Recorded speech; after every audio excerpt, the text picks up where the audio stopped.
फिर एक साया नजर आया, आप फिर संभल के बैठी, और वो साया किसी मर्द का नहीं, एक औरत का साया था।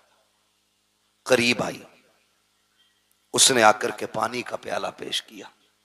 सैयदा, पानी पी लीजिए। आपने फरमाया, हमें इस पानी से नफरत हो गई है, ले जाओ, हमें नहीं पीना है पानी। खातून ने कहा, मुझे हुर की बीवी कहा जाता है, मेरे शोहर ने गर्दन कटा करके अपनी गुलामी का हक अदा कर दिया, मेहरबानी करें मुझसे पानी कबूल कर ले। जब इतनी बात कही, सैयदा ज़ैनब ने कहा, सुनो, जिनके 18 साल के शहजादे प्यासे चले गए हों, उन्हें पानी कैसे अच्छा लगेगा? जाओ, ले जाओ ये पानी। लेकिन वो खातून जानती थी, सैयद को अगर खातून जन्नत का वास्ता दो तो वो कभी टाला नहीं करते। उन्होंने कहा, आपको आपकी अम्मी का वास्ता, ये पानी कबूल फरमा ले। आपने पानी लिया, उठी, ख्याल आया मेरी सकीना सबसे ज्यादा प्यासी है, सकीना सबसे ज्यादा प्यासी है, ये सोच करके आप खेमे में आई। जब खेमे में आके देखा तो हजरत सकीना नहीं थी। आवाज दी, सकीना, सकीना, पता नहीं चला। फिर खेमे से बाहर निकली, ख्याल आया कहीं यजीदियों ने बच्ची को उठा तो नहीं लिया, कहीं सितम करके कत्ल तो नहीं कर दिया। ये यजीदी है, इनसे कुछ भी उम्मीद की जा सकती है सिवाय भलाई की उम्मीद के। ये सोच करके बेकरार होके पलटी, बाहर आवाज दी, सकीना। तो जहां मक्तल में लाशें पड़े थे वहां से हल्की सी आवाज आई, पुपी यहां आओ, मैं यहां हूं। अल्लाह अकबर। कहीं जाके देखा तो जहां मेरे हुसैन का लाशा था वहां सैयदा सकीना ने पैरों पे सर रख के लेटी हुई है, पैरों पे सर रख के। बाप बेटी का रिश्ता अलग होता है। आप भी परदेश जाते हो, खुदा की कसम, बेटियां अगर छोटी होती हैं उस वक्त तक नहीं सोती है जब तक बाप के सीने पे सर रखने जगह ना मिल जाए। ये हुसैन की सकीना फरमाती कि मैं गई बाबा के पैरों पे सर, मैंने हाथ पकड़ा, बेटी यहां कैसे आ गई? का पूरी रात को नींद नहीं आ रही थी। मैंने कहा, अब्बा तेरी बेटी को नींद नहीं आ रही है, आके सुला दीजिए। कहा, मैंने इतना कहा था, इतने में मक्तल से आवाज आई, बेटी यहाँ आ, मैं तुझे सुला दूं। कहती, बेटी लाशों पे घोड़े दौड़ चुके हैं, किसी लाश की पहचान नहीं हो रही है, तुझे कैसे पता चला कि ये तेरे बाप का लाशा है? हजरत सकीना ने कहा था, मैं इसी ढेर पे आई, इसी जगह पे आई, मैंने आके सारी लाशों को देखा, सब एक जैसी लाशें नजर आई। मैंने कहा, अब्बा कहाँ हो? कहा, फूफी इसी लाश के पास उठे थे, इसी ने हाथ उठा के कहा था, आ बेटी मेरी सीने से लग जा। कहा, बेटी फिर पैर से क्यों लेटी? कहा, मेरे बाप के सीने पे इतने जख्म थे कि सर रखते हुए दुख हो रहा था, अगर मैं सीने पे सर रख देती मेरे बाप को तकलीफ हो जाती। एक पैर के तलवे ऐसे थे जहां पे जख्म नहीं था, इसलिए मैंने सर रखा, सो गई। कहा, बेटी आओ तो सही। खेमे में लेके आई है। कहा, फूफी बात क्या है? कहा, लो बेटी 3 दिन की प्यास है, पानी पी लीजिए। अब मेरे घर हुसैन के घर की तरबियत देखें। सैयदा सकीना कहती है, फूफी जान प्यास तो आपको भी लगी है, आपकी भी 3 दिन की प्यास है, ये पानी आपने क्यों नहीं पिया? हजरत ज़ैनब कहती है, ए सकीना, जिन घर के बच्चे प्यासे होते हैं उस घर के बड़े पानी नहीं पिया करते हैं। इतना सुनना था, हजरत सकीना ने प्याला हाथ में लिया और दौड़ लगाई मक्तल की तरफ। हजरत ज़ैनब ने कहा था, सकीना कहाँ जा रही हो? का फूफी अभी आपने कहा था जिस घर के बच्चे प्यासे होते हैं उस घर के बड़े नहीं पीते हैं। का भी मुझसे छोटा मेरा असगर प्यासा है, ये पानी पहले उसे पिलाया जाएगा। ये कह के दौड़ लगाई, ठोकर लगी, पानी गिर जाता है, आवाज आती है, सलामुन अला सब्र सकीना, सलामुन अला सब्र अहले बैत मोहम्मद। नबी के घर वालों, तुम्हारे सब्र को सलाम हो, हुसैन की सकीना तेरी जुर्रत और हिम्मत को सलाम।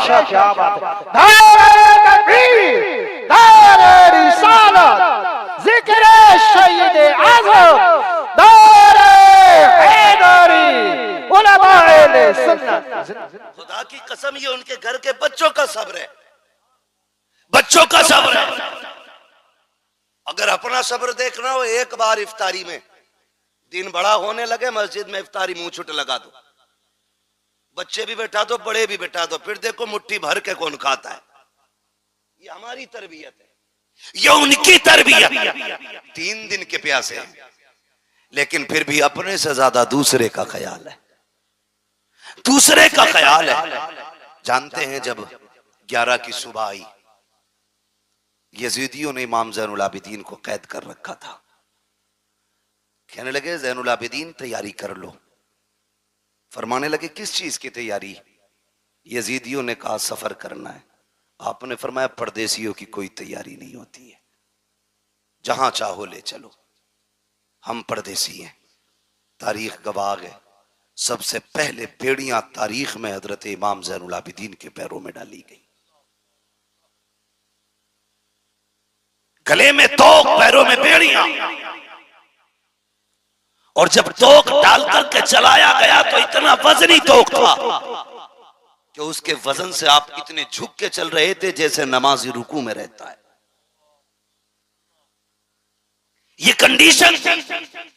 लेकिन नबी के घर वालों, तुम्हारी हिम्मत को सलाम। और पीछे से चंद कुत्तों की ड्यूटी थी कोड़े बरसाने की, कोड़े बरसाने की।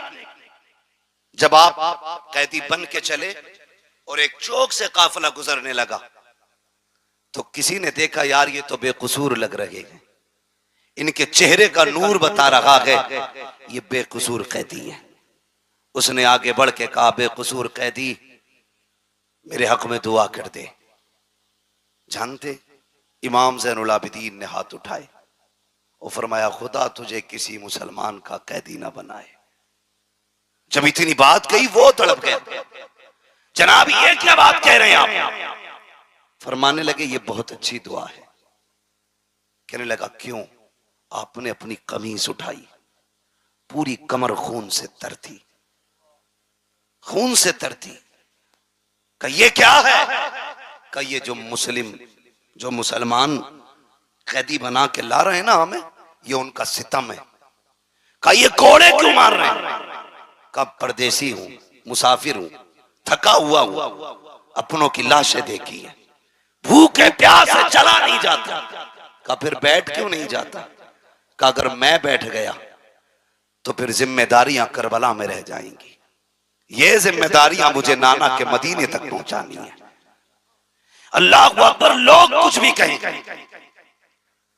जो चाहे वो सोचे, लेकिन खुदा की कसम हम चैलेंज के साथ कहते हैं करबला में भी हाकिम हमारा हुसैन था, कूफे में भी हाकिम हमारा ही हुसैन, पावर में हमारा ही हुसैन था। ये कान खोल के सुने। ये अलग बात है कि ये सितम हुए, ये जुल्म हुए, लेकिन मेरे हुसैन ने सब्र का दामन नहीं छोड़ा, दामन नहीं छोड़ा। ये काफिला चला, जानते हो 64 औरतें, 26 बच्चे, 72 नेजों पे 72 सर। तरतीब क्या दी गई? तरतीब ये दी गई कि सबसे आगे शहीदों के सर थे, उनके पीछे इमाम ज़ैनुल आबिदीन थे, उनके पीछे सैयदा ज़ैनब थी, बाकी फिर खवातीन जो कैदी बनाई गई थी, और सबसे पीछे हजरत सकीना की सवारी थी। इस तरतीब से काफिले को ले जाया जाता है। आज हैरत हो रही है भाई, हैरत हो रही है। आज सुन्नी बरेलवी कहलाने वाले लोग ढोलक पे उतर आए। पढ़े तारीख के इस बाप को भी कि वो जो सारे शहीदों के सर चल रहे थे, उनसे भी आगे यजीदी लोग ढोल लेके चल रहे थे, और वो आगे आगे ढोल बजा के कह रहे थे हुसैन को हमने शहीद कर दिया, कत्ल कर दिया, माज़अल्लाह, फतह हमारी हुई है, इसलिए ढोल बजाए जा रहे थे।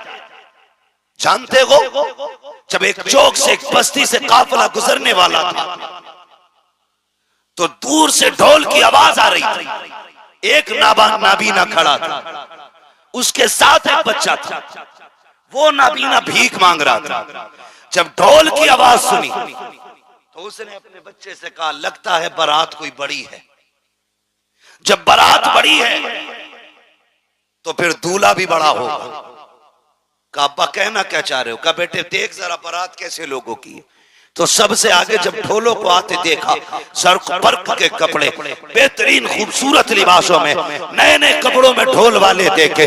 बच्चे ने कहा लगता है बारात बड़ी शान वाली है। बच्चा कहता है बाप ने कहा बेटे सुन, जब वो दूल्हा करीब आ जाए तो मेरे कोनी मार देना, ताकि जब वो दूल्हा आएगा तभी मैं भीख मांगूंगा। अल्लाह अकबर। बच्चे ने पहले ढोल वालों को देखा, उसे तो दूल्हा का इंतजार था, लेकिन हैरत में पड़ जाता है जब नेज़े पे कटे सर को देखता है, और हैरत में पड़ गया जब जयमां के बच्चे को नेज़े पे रखा देखा के सर को। बच्चा होश खो बैठता है और धीरे धीरे ये ढोल वाले करीब आए। बच्चा अपने बाप की तरफ सिमटना शुरू कर देता है, क्योंकि आज तक तारीख में ये मंजर किसी ने नहीं देखा था कि 18 साल का सर, जयमां का सर, 56 साल का सर नेज़े के ऊपर हो। जैसे कि सर करीब आए हैं, सर आगे गुजर जाते हैं, बच्चे को कुछ होश आया। उस वक्त सैयदा ज़ैनब की सवारी गुजर रही थी। बच्चे ने बाप के कोनी मारी। उसने ये सोचा शायद दूल्हा गुजर रहा है। उसने कहा तुम्हें खुदा का वास्ता, नबी का वास्ता, अली का सदका अता करो, नबी का सदका अता करो। जैसी तना कहा है, आज बड़े जमाने के बाद सैयदा ज़ैनब ने अली का नाम सुना था, नबी का नाम सुना था। कहती फिजा का जी बेटी का जल्दी कीजिए, इससे कहिए एक बार और अली का नाम ले, एक बार और नबी का नाम ले।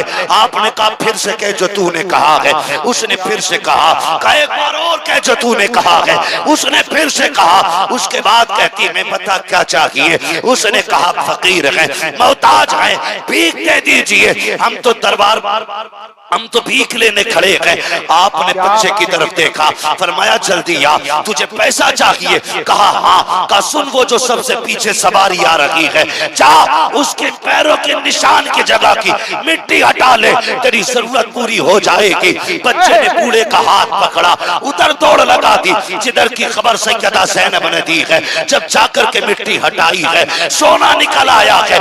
बच्चे से बाप कहता है बेटे क्या हो गया है? कहा ये काफले वाले कौन है? कहा क्या हुआ? कहा ये जो लोग जा रहे हैं, इन्होंने कहा था कि मिट्टी हटा ले, वहां तेरी जरूरत पूरी हो जाएगी। अब्बा मैंने मिट्टी हटाई है तो सोना निकल आया है। बाप ने कहा सोना फेंक दे, जल्दी दौड़ के चल। कहा कहां? कहा जिसने सोने का पता बताया है। कहा किस लिए? कहा तू नहीं जानता है, ये जो गुजर के जा रही है या तो नबी की बेटी गई है या अली की बेटी गुजर के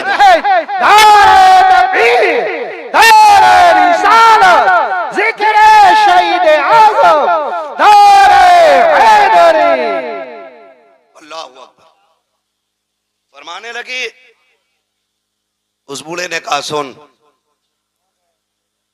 या तो ये नबी की बेटी गुजर के गई है या अली की बेटी गुजर के गई है।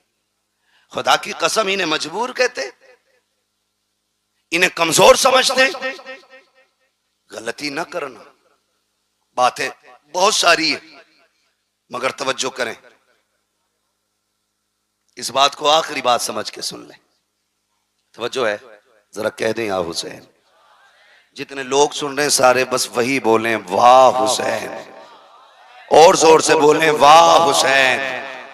हाँ सुने बहुत गौर से, हम हाय हुसैन वाले नहीं, हम वाह हुसैन वाले लोग हैं। तवज्जो करें। ये काफिला चला, काफिला चलते चलते एक जंगल से गुजर रहा था।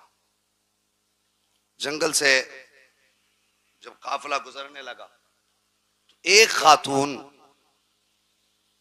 अपनी गोद में दुपट्टे में गठरी में कुछ छुपाए खड़ी थी। ये यजीदी फौजी, दौलत के कुत्ते,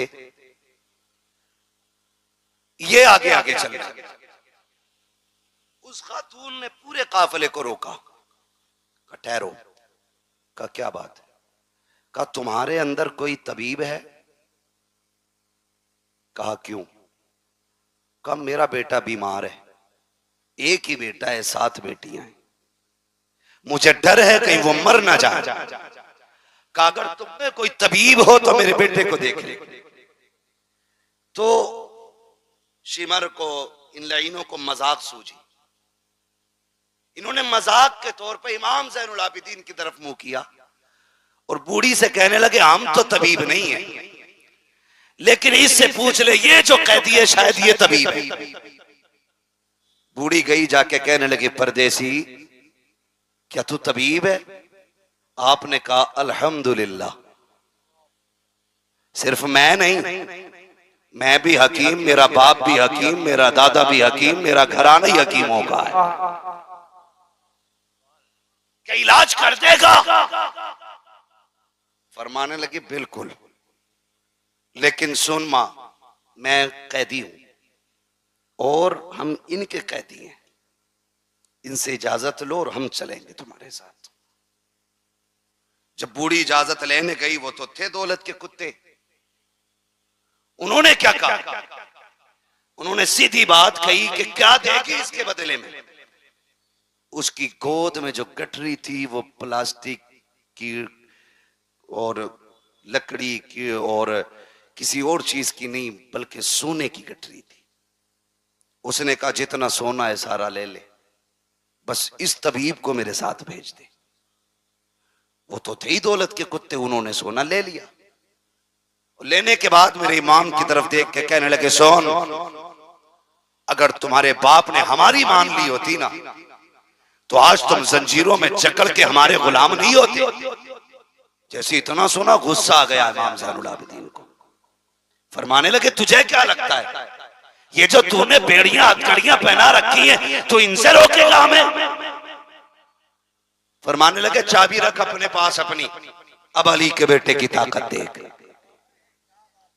आपने गुस्से में हाथों की हथकड़ी की तरफ निगाह डाली, हथकड़ियां पानी की तरह बह के गिर जाती, पैरों की तरफ देखा, बेड़ियां टूट गई। फरमाने लगे कुत्ते औकात में रहे, कल भी हम रब की रजा पे राजी थे, आज भी हम रब की रजा पे राजी, वरना हमें कोई दुनिया की ताकत नहीं रोक पाएगी। उसके बाद जब आप चले, शर्मिंदा हो गया इतनी बात पे, सबके सामने मुंह की खानी पड़ी। लेकिन मेरे इमाम ज़ैनुल आबिदीन इतने थक चुके थे कि चलते चलते ना पैर पूरे नहीं उठ पा रहे थे, पैर खचेड़ के जमीन पे चल रहे हैं।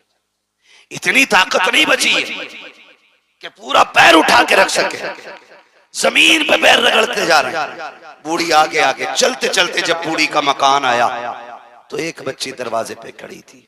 उसने कहा माँ जी बेटी काई से भेज दे वापस।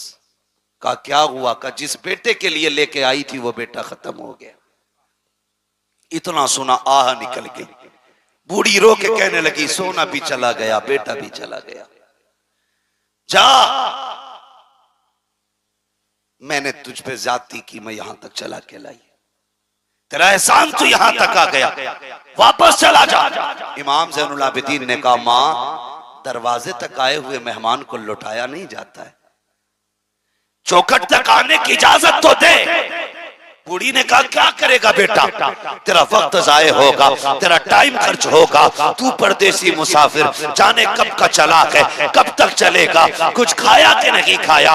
ए बेटे अब यहाँ आके वक्त जाये न कर। कहा माँ मुझे दरवाजे तक आने की इजाजत दे। इमाम ज़ैनुल आबिदीन को इजाजत मिली। आप जैसी घर के अंदर कदम रखते हैं क्या देखते हैं, दो बहनें बैठी हुई हैं, एक सर की तरफ बैठी है, दूसरी पैरों की तरफ बैठी है, दो जबान के ऊपर कपड़ा पड़ा है। एक कहती है भैया बड़ी हसरतें तेरे साथ थी, तू हमारा इकलौता भाई था, आपने चंद जुमले सुने रो देते हैं। एक बच्ची देख के कहती है भाई हमारा गया है, तू क्यों रो रहा है? उसने ये कहा जब मैंने तुम्हारे भाई को देखा तो मुझे सुगरा के अकबर की याद आ गई है, मुझे तुम्हारे सूरत को देख के अपनी मदीने वाली बहन की याद आई है।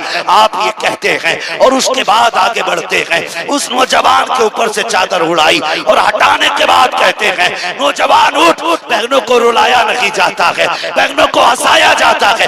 इतना कहा नौजवान उठ के बैठ जाता है। आपने जैसी नौजवान को उठाया है, माँ कहती है अरे बेटे ये कैसे हो गया? कहा बेटे ये बता, माँ ये तो बता तेरी गोद में सोना कितना था? कहा 7 बेटियों का जेवर था। कहा जल्दी कर, जितना सोना था उतनी मिट्टी लेके आ। पूरी मिट्टी लेके आई है। मेरे इमाम ने यूं हाथ लगाया है, सारी मिट्टी को सोना बना दिया है। उसके बाद कहते हैं माँ बता क्या कमी रह गई है? बेटा भी मिल गया है, सोना भी मिल गया है। ये कह के पलटने लगे। बूढ़ी ने दौड़ के कदम पकड़े। कहो शहजादे जरा ठहर तो सही, अरे रुक तो जरा, बता तो सही तू है कौन, कहाँ का रहने वाला है? बता ये शाने कहाँ से लेके आया है, ये रुतबे कहाँ से मिले हैं? आप कहते अम्मा ये ना पूछ, अब मुझे जाने दे। बूढ़ी कहती बता ना बेटे क्या मामला है? कहा वो बता बेटे, वो 72 नेजों पे सर किसके थे? आपने कहा उसमें कुछ सर मेरे घर वालों के हैं, मेरे चचा के हैं, मेरे भाइयों के हैं, मेरे बाप का भी सर उसमें है, मेरे भाइयों के सर भी उसमें है। कहा बेटे एक बात समझ में नहीं आई, तूने मेरा एक जिंदा कर दिया, अपने 72 जिंदा ना कर सका, क्या राज है इसमें? आप कहते माँ मेरी मजबूरी है, अगर मजबूरी ना होती तो जैसे तेरा एक जिंदा हुआ है वैसे मेरे 72 भी जिंदा हो जाते। आपने जैसी इतना कहा। बूढ़ी कहती बेटे समझ में नहीं आया। कहा माँ सुने, यहाँ समझ में नहीं आएगा, वहां चल जहाँ नेजों पे सर है, सारी चीजें समझ में आ जाएंगी। बूढ़ी फिर वापस आई है। कहा बेटे अब बताना, मेरा इमाम उस नेजे के पास आया जिस नेजे पे इमाम अली मकाम का सर रखा हुआ है। आप बाप के सर के पीछे खड़े हुए और कहते हैं अब्बा जी वो कुरान पढ़ के सुनाओ जो करबला से यहाँ तक पढ़ के सुनाया है, फिर से वो तिलावत सुनाओ जो करबला से